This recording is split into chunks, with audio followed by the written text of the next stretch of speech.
Je comprends. Et c'est triste. Avant de venir à ce qu'elle aurait dit de plus à l'enquêteur, vous avez mentionné le fait qu'elle était tout le temps menacée. Il s'agissait de quel type de menace ou était-ce juste des intimidations? C'était des menaces du genre Si tu oses parler de cela, je vais te tuer. Après, j'irai te jeter dans un bac à ordures. Ok. Elle avait alors promis de garder ce secret, tant qu'elle supportait pour pleurer la nuit. Devant de telles révélations, j'ai failli devenir folle. Ma pauvre fille, pervertie dans cette sale relation. Et pour ce qui est de votre sœur, qu'en a-t-elle pensé? Ma sœur préméditait de mourir si son mari était enfermé. Mais lui, sans gêne, ce dépravé, je voulais vraiment le punir.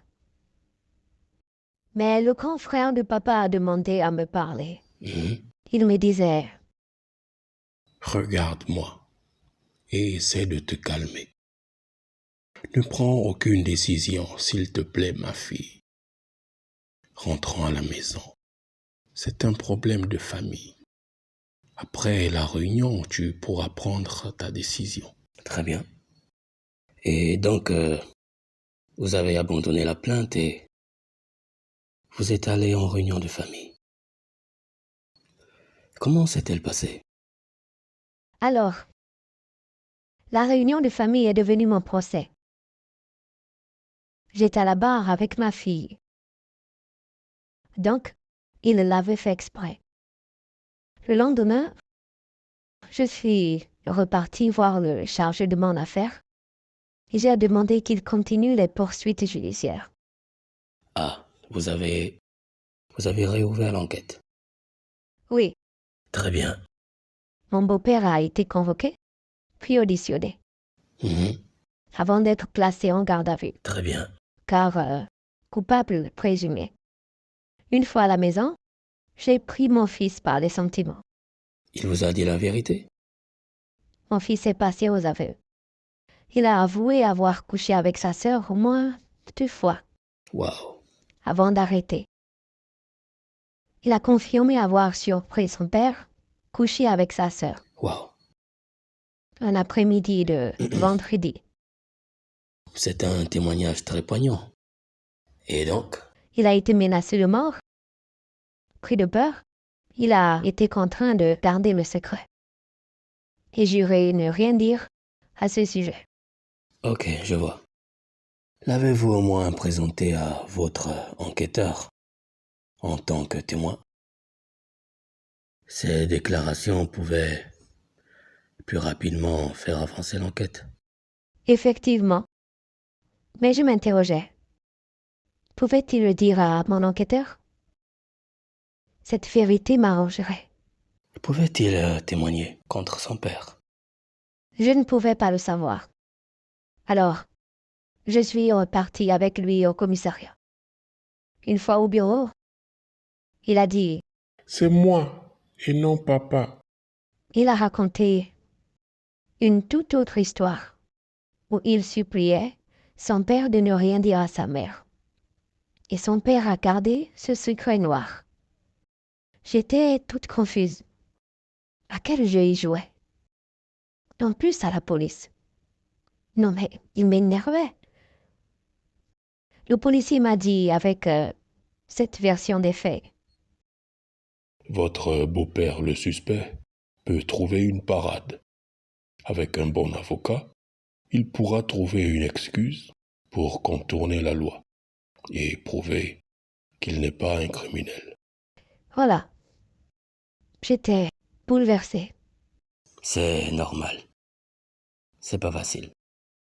Après, j'ai eu cette idée de m'entretenir avec le policier, en lui relevant le récit de mon fils. En 1 minute, il a fait tout avouer à mon fils. Malgré ses pleurs à chaudes larmes, il a avoué le crime du mari de ma sœur. Ce qui a donc laissé le policier interroger votre beau-frère à nouveau alors. Là, il avait de nouvelles révélations qui allaient conclure l'affaire de manière positive. Oui. L'enquêteur l'a de nouveau auditionné, avec un questionnaire nouveau. Il était étonné qu'il ait de telles précisions. Il était très perturbé par ces questions. Sans rien comprendre, il s'est mis à genoux, à chaudes larmes, tel un fou, qui sans raison venait de perdre le coup de la vie. Pardonne-moi. Excuse-moi, ma belle-sœur.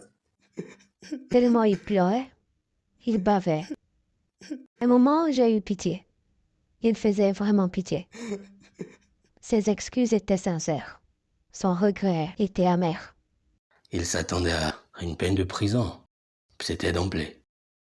Est-ce que, après, vous avez pardonné? Moi, j'aurais amené cette affaire devant le procureur. Est-ce que vous l'avez fait? C'était l'idéal. J'ai fait couler des larmes. J'ai donc demandé à mon enquêteur de me faire une faveur, de me laisser cette nuit pour donner suite. En rentrant chez moi, j'avais le cœur froid. J'entendais encore les pleurs de ma sœur. Un sang-froid traversait mon corps. Seigneur. Quand je pense qu'elle m'a supplié à genoux de pardonner à son époux, qui pour elle n'était pas le responsable. J'étais vraiment perturbée, indécise, brisée. Pourquoi ma fille me l'a caché? Avait-elle donc aimé? Oh Seigneur, viens à mon secours. Je ne veux pas de conflit familial. Aide-moi à prendre une décision bonne. Pour l'équilibre de la famille, je suis pour.